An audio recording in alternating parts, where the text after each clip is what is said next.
withdraw from endorsing Hindi ko sila pwedeng diktahan.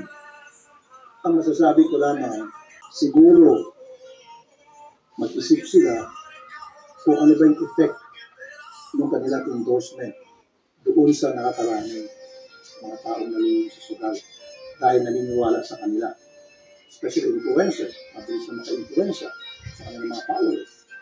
So just imagine, sila, dapat isipin nila kung ano yung effect noon sa kanilang mga followers. Baka bandang huli mga followers nila, imbis na matutuwa, alis na sa kanila at hindi na magpa-follow dahil sa iyo, napangatrap ako, dahil sa iyo, nasilang buhay ko. Maraming apps na makikita mo nag-endorse ng mga online gambling. Yun nga dapat talaga stop yung sa mga endorsement. Hindi lamang sa mga influencers, kundi total ban talaga pagdating sa advertisement sa online gambling. Kasi sa GCash, kung bukas mo yung GCash, kay Maya, nandoon palagi yung online gambling. Correct. So dapat, they have a DICT, pwede mo i-find yun. Kasi kung makakapasay kung proposed bill tungkol sa total ban ng online gambling, considering na sino yung mga tao dito. Let's be practical. It will take some time. Dahil maraming naharang, maraming titigil, maraming lalaki. Kung yun ang how powerful they are, these people behind. Kung ano yung nagsabi, mga malaking tao, nasa likod niya. Of course, it's also not people. That at least they're doing something. Then we're going to fight for it. And for the meantime, habang wala pa yun, I'm calling upon PAGCOR. I'm calling upon AdWord. DICT. At saka naman kayo. Hindi ko kayo mag-hear nito about online gambling. It's not my committee.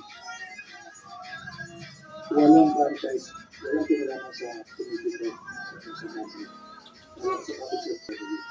So what I can do is, when I file the bill, file a resolution, kapag binir, then that's the time na siguro magkakaroon ng marami akong support. In fact, I know for a fact na apat-apat ng mga senador ang ayaw sa online gambling. Kaya lang iba sa kanila, gusto regulated. Pero ako, strictly regulated. Pero ako talaga total. Wala pa. In fact, ginagawa pa ng legislature na that will be, kasi nakapag-file na ako ng 2 sets of 20. So, another 10 sa 30 days of the file ko, kasama ko sa 30 sa 30. Hindi ko nakakain ito sa online gambling. The next week.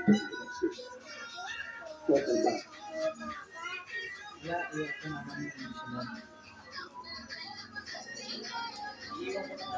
Di ba nakading pa yung account nila dun sa platform online sila kaya then mag-cash in. Alam mo, yung mayroon ng wallet, kung kasi pakiusap ako sa palimuot niya, hindi ka pakiusap niya. Kasi pinipita sila diyan, halos pwede natin na. So, kailangan talaga registration para wala silang pwedeng gawin rason. Pag sinabing paglibatas na, wala silang magawa. Pinapakawin hindi talaga sila. Diyan po na ako bago kong baby. Okay. Yes, sir. So, nabanggit niya epidemic na. Kung nagawa ng Pangulo, yung executive order sa Pangulo, bakit hindi tayo manawagan sa Pangulo na maglabas ng executive order pagkala dito? Online gambling. Thank you, sir. Thank you for that very good question. Hindi ko pwedeng diktahan na pagsabihan ng ating Pangulo powers of the executive order. I can only wish. So, hindi na siguro masama mangarap. Mangarap ako sana one day, or in the next few days, makarating sa ating Pangulo, kung ano pala ang programa, and it's up to the President kung anong diskarte gagawin niya. And I will respect kung anong decision niya. Pero para sa akin, my stand is, sana total ban at hindi.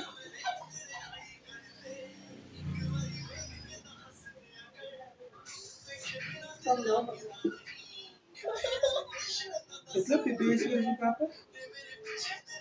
Uwi mo na si Papa. Pag-ibihis lang ako.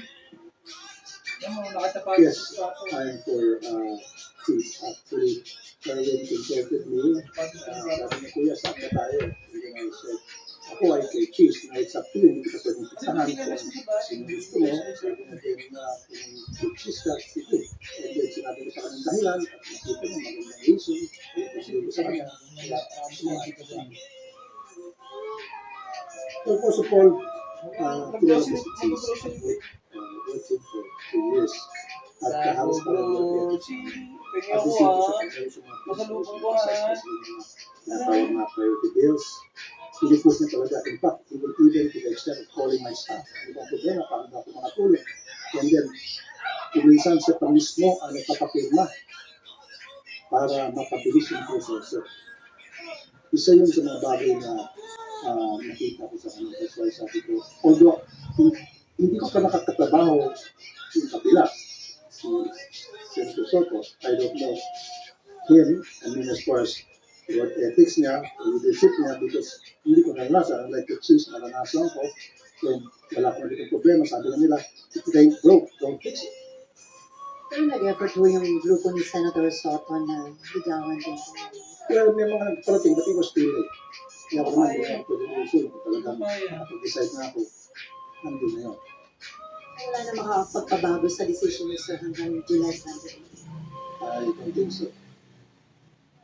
Kailangan ko panindigan kung ano na yung napag-desisyon ako na. Hindi naman tayo pwede agaw-gawi.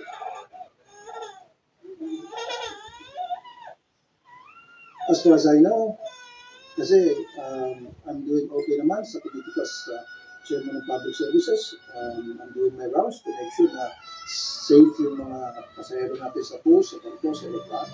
So BMW naman, I've been going around different places sa bansa para tingnan yung sitwasyon natin mga OFWs. So I'm doing well. Siguro naman hindi tatambasa ako ng choose yung committee na. Madadagdagan na, sir. I don't think so. Okay sa akin yung dalawa para makapag-focus ako. Pag marami naka-distract. No, it's not. It's no longer mine. My work is on public services.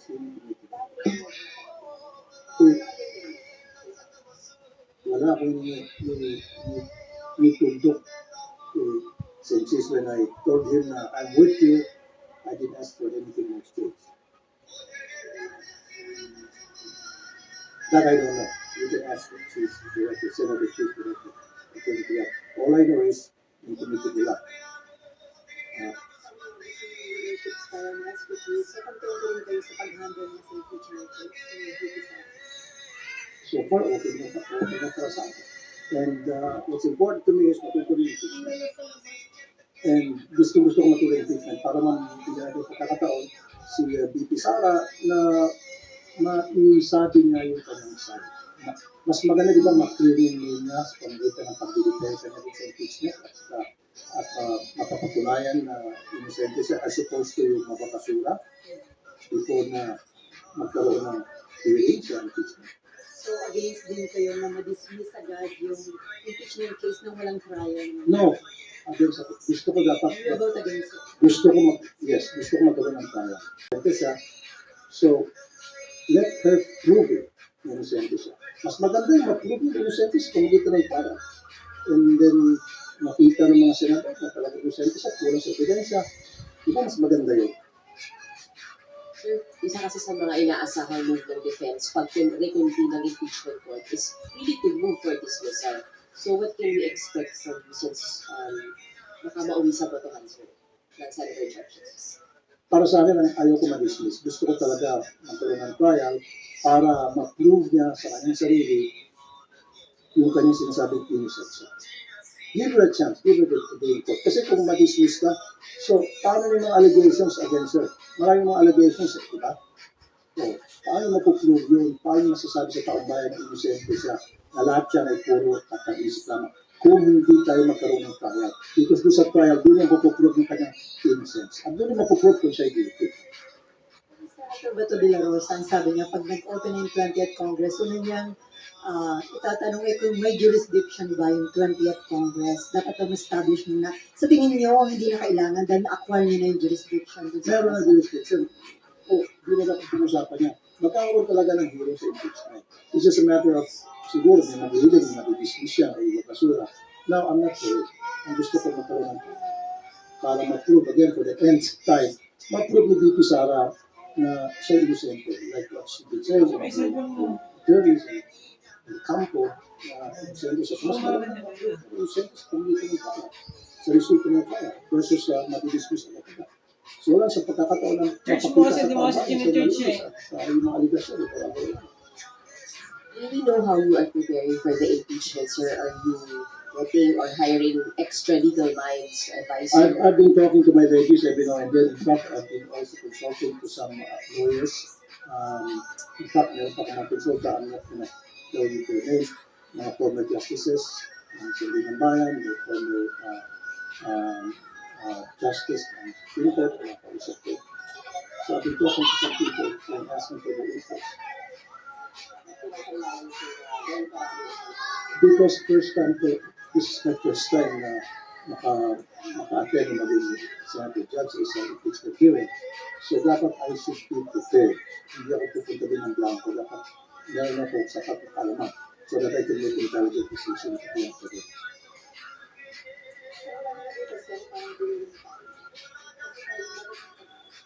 For me, I don't think so. I don't think so.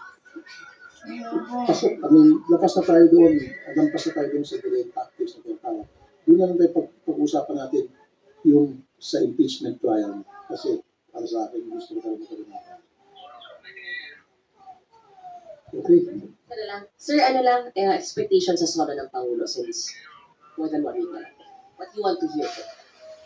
What I want to hear is, I don't know yet kung ano yung mga sasabihin. Of course, meron yung nag-prepare ng kanyang speech, meron mga nag-prepare sa kanya. Pero ang gusto ko sana, wish ko lang, hindi naman siguro masama mag-wish. Sabi nga nila, hindi naman siguro masama mangarap. Hindi ko mangarap. Pangarap ko sana, so baka pwede yung isali ng, sabi ko, bete naman, Mr. President, pwede mo isama sa zona mo yung tungkol dito sa problema natin sa online gambling. I don't know, but again, hindi ko dinidiktahan, hindi ko sinasabihan ang ating Pangulo because gusto siya yan, yung pakialaman, yung lahat ng mga ginagawa niya. In fact, karamihan sa kanyang mga ginagawa ay support, kaya nakita ko na kapalit ang advocacy ako ay supportive. But dito, ako yung nag-wish lamang na sana makarating sa Pangulo kung gaano kalala na itong problema sa online gaming. At sana huwag siyang lokohin, meaning huwag siyang bigyan ng wrong information. Kasi usually yung ating Pangulo, umaasa lang naman yan doon sa mga advisors niya, doon sa mga alter ego niya, kung sinasabi sa kanya, yun ang pinakikinggan niya. Sana, yung mga nakapaligid sa kanya, yung mga trusted niya, magsabi ng totoo kung gaano nalaman kung natin sa online. As persona, sir, yung salient point talaga doon yung nag-stand siya about Pogo. So is that something na gusto niyo? Which is very commendable. In fact, nagkaroon siya ng standing ovation, isa ko siyang matumaya kung malakpak ng gusto. Hanggang sa mabingi naman kaya ko sa kapalakpak sa kanya. So since wish lang naman, sir, gusto niyo rin ba na magkaroon na siya ng malinaw na stand on online gambling, sir, this time? Sana nga, sabi ko, hindi naman sila mangarap. Pangarap ko lang yun. Nagkaroon siya ng ganung klaseng stand. Thank you so much. Sir, ano pong masabi niyo so far doon sa development, doon sa online sabong, yung mga na-recruit daw ng mga buto? Yes, monitor ako dyan. And our authorities so far are doing good, especially yung ating Philippine Coast Guard, which under sa committee ko yan, sa DOTR. And sabi nga nila, ayaw nilang galawin muna yung mga sakot, nakikinig sila, may mga forensic expert tulad ni Fortune, na sabi dapat, this is the way you should handle the pieces of evidence, and sakot, etc. So let's leave it at that. Kung ano yung mga ginagawa natin mga otoridad, supportahan natin. Fully support ako dyan, may mga 40 tayo. However, pag nakita ko yung mga police natin, medyo washi-washi yung ginagawa investigasyon, magsasalita ako. Magsasalita ako.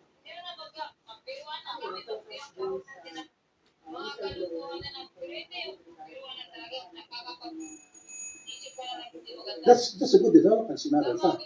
Kaya lang, may mga nagsasabi na backup planted daw yun. Siyempre, kung merong ginagawa yung dami video, ganun tayo mga Pilipino. Pag may ginagawa, yung ating mga otoridad, mali yan. Pag walang ginagawa, mali yan. So, gumagawa yung ating otoridad ng trabaho yan sila nakita mga boto, then that's a positive development. Now, we should welcome, everybody should welcome. But, it has to be investigated by the forensic experts, thoroughly investigated kung talagang magmamatch talaga yun. Kasi so far sa balita ata, swag na ata sa mga family ng victims ay nakuha ng DNA samples para i-match yung gagawin ng cross-matching. So let's leave it at that. Sana maging successful yung gagawin cross-matching. Okay. Thank you.